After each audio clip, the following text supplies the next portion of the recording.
आज की कहानी का नाम है जादुई अंगूठी और एक दैत्य। बहुत पुरानी बात है। वल्लभगढ़ नाम का एक गांव एक घने जंगल के पास था। उस गांव में हमेशा एक डर बना रहता था कि ना जाने कब पास के जंगल का राक्षस आ जाए और हम सबको मार कर खा जाए। शुरुआत में तो वो राक्षस गांव में आके उनके पशु पक्षियों को ही खाया करता था, लेकिन एक दिन भूख के कारण उसे कुछ ना मिला और उसे इतनी भूख लगी कि उसने एक इंसान को मार दिया और उसे खा गया। इसके बाद लोगों में बहुत भय उत्पन्न हो गया। अब वो राक्षस रोज गांव में आने लगा और गांव वालों को मार कर खाने लगा। लोग बहुत डर चुके थे। गांव का मुखिया भी बहुत चिंतित था, इसलिए उसने एक हल सोचा।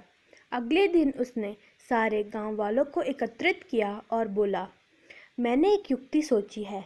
क्यों ना आज से रोज एक गांव वाला राक्षस के पास जाए और वह उसके लिए भरपेट भोजन लेके जाए, जिससे वह राक्षस प्रसन्न रहेगा और भोजन खाता रहेगा।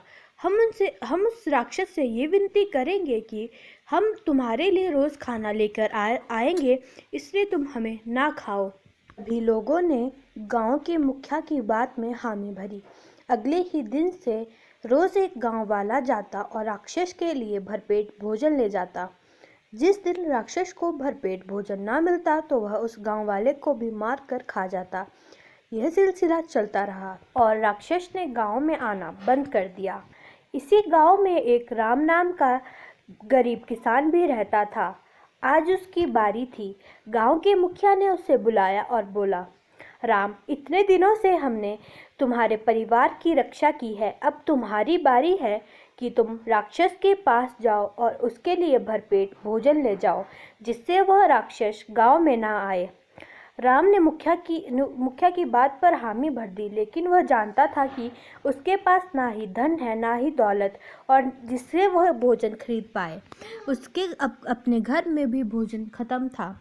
वह चिंतित होकर अपने घर लौट आया और अपनी पत्नी से बोला, घर में जितने भी खाने का सामान है सारा निकाल दो, आज मैं राक्षस के पास जाने वाला हूँ। उसकी पत्नी चिंतित हो गई और दौड़कर रसोई में गई। उसने रसोई में रखे सारे बर्तन छान दिए और बाहर आकर बोली, हमारे घर में केवल थोड़ी चीनी और सत्तू है, अब हम क्या करें? राक्षस का पेट इससे नहीं भरेगा, अब हम क्या करें? वह परेशान होकर रोने लगी। इतने में किसान का बेटा बाहर से आया और बोला, पिताजी, मेरा दोस्त कहता है कि आज आप राक्षस के पास जाओगे और आप वापस ना ही आओगे। वह कहता है कि राक्षस आपको मार डालेगा और आप कभी नहीं आओगे। क्या यह सच है पिताजी कि आप हम सबको छोड़कर जा रहे हो? राक्षस आपको मार डालेगा, वो भी सिर्फ इसी कारण से कि हम लोग गरीब हैं और हम उसके लिए खाना नहीं ला सकते। क्या यह सब सच है? किसान की पत्नी और ज़ोर ज़ोर से रोने लगती है।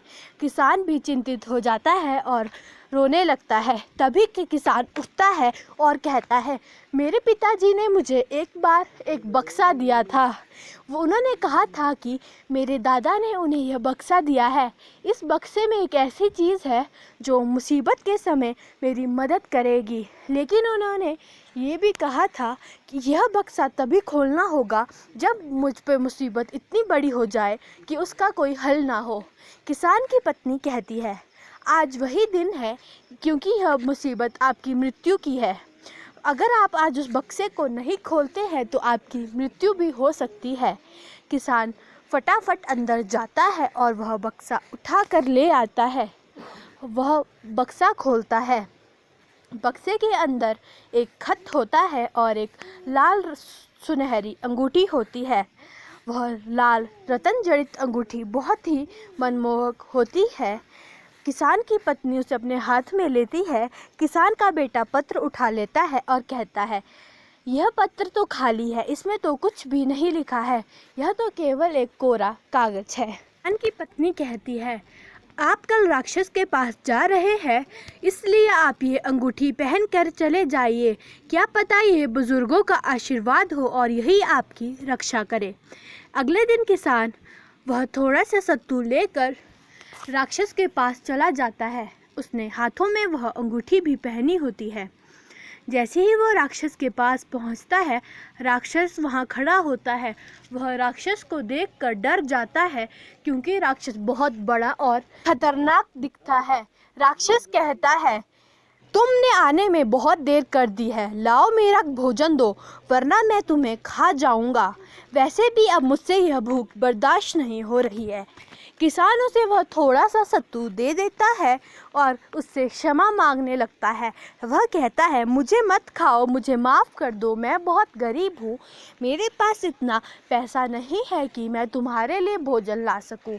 मुझे मत खाओ, मुझे छोड़ दो, मुझे छोड़ दो। राक्षस को बहुत गुस्सा आता है और वह किसान को उठा लेता है। वह किसान को अपने हाथों में उछाल कर खेलने लगता है और कहता है, तुम तो इतने छोटे से हो, मैं तुम्हें ऐसे ही खा जाऊंगा। अब तुम मुझे बताओ कि मैं तुम्हें कच्चा खाऊं या तुम्हें पका कर खाऊं। बताओ मैं तुम्हारा क्या करूं। किसान रोने लगता है और उससे माफ़ी मांगने लगता है और विनती करता है कि वह उसे ना खाए। ऐसे ही राक्षस किसान को उठाकर अपने मुंह के पास लाता है। किसान अदृश्य हो जाता है। राक्षस उसे इधर उधर ढूंढने लगता है और वह बहुत क्रोधित हो जाता है। वह ज़ोर ज़ोर से चिल्लाता है, कहाँ गए तुम, कहाँ गए तुम, मैं तुम्हें खाना चाहता हूँ, तुम कहाँ हो किसान, हे धूर्त किसान, तुमने मेरे साथ छल किया है, किसान तुम कहाँ हो। लेकिन किसान अदृश्य होकर वहाँ से दूर चला जाता है और सोचता है, यह सब कैसे हो रहा है।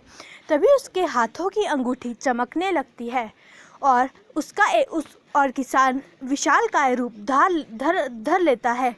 उसका रूप इतना बड़ा हो जाता है कि वह राक्षस भी उसके सामने छोटा दिखाई देता है।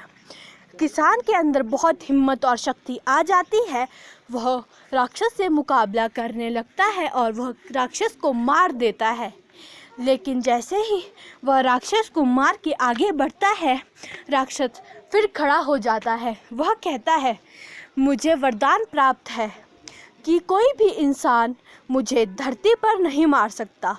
तो किसान उसे उठाकर आसमान में पटक देता है और आसमान में उड़ते उड़ते ही उसका वध कर देता है और राक्षस मर जाता है। इसके बाद किसान फिर अपने साधारण आकार में आ जाता है और वह फिर से छोटा हो जाता है। किसान अपने घर की ओर आने लगता है और रास्ते में सोचता है, आखिर उसमें इतनी अद्भुत शक्ति कैसे आ गई कि उसका आकार इतना बड़ा हो गया कि उसने राक्षस को मार डाला। उसमें इतनी हिम्मत तो नहीं थी कि वो एक राक्षस को मार सकता था। आखिर ये सब कैसे हुआ। जैसे ही किसान अपने घर पहुंचता है, उसकी पत्नी और बेटा उसे देखकर बहुत खुश हो जाते हैं।